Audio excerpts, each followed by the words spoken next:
Good morning mga kaibigan, Luzon, Visayas at Mindanao at kahit sa iba't ibang panig ng daigdig. Welcome back to my channel, Katutubo TV Vlog. So nandito po tayo ngayon mga kaibigan sa puno ng money tree or money plant na sinasabi nila na ito'y lucky plant or puno ng pera. Pero wala na po ako nakikita. So isa po niyang dahon na kakaiba po mga kaibigan na aking nakita. Isa na namang kakaibang dahon ang aking nakita. Ito po siya mga kaibigan. Ayan, ito po yung dahon ng money tree na mayroong nagdalawa sa gitna. Nakakita na po ako nito mga kaibigan dati. So ngayon nakakita po ulit ako. Pero matagal na ho yung panahon. Tapos ito po yung pangalawa mga kaibigan. Ayan.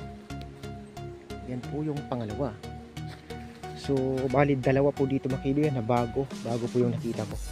So yung nandito na yung dati na luma, pakita ko din po sa inyo. Saan na ba yan?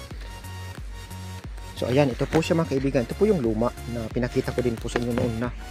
Yun pa po ito. So ito po yung luma. Tapos yung isa po mga kaibigan, noon po sa taas sa may tabi ng kalsada.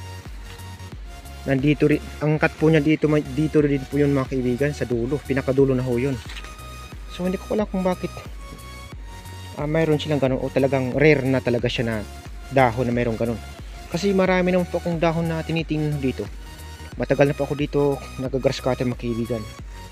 Saka tumitingin, pero ngayon lang po ako nakatagpo ng mga ganyan na ang dahon nila ay mayroong sanga. Kung hindi sanga sa dulo, sanga sa gitna, sanga sa unahan, dito banda. Yan. Malimit dito po galing mga kaibigan yung isa. Yung isang klase dito galing po mga kaibigan sa dito na po malapit sa puno. Sanga din ho yun. Meron, nakita din ko rin yung mga kaibigan. Tapos mayroon din po ako nakita 3 times na 8 po yung dahon ng money tree. 3 beses ko na po yung nakita ang 8 peraso na dahon ng money tree. So ayan lang po mga kaibigan, sana nagustuhan po ninyong aking video. Huwag po ninyong kalimutang mag-like, mag-share at dikit sa lahat mag-subscribe para lagi pa rin po kayong updated sa mga susunod yung video na i-upload. Hanggang dito na lang mga kaibigan. Bye bye you, twin.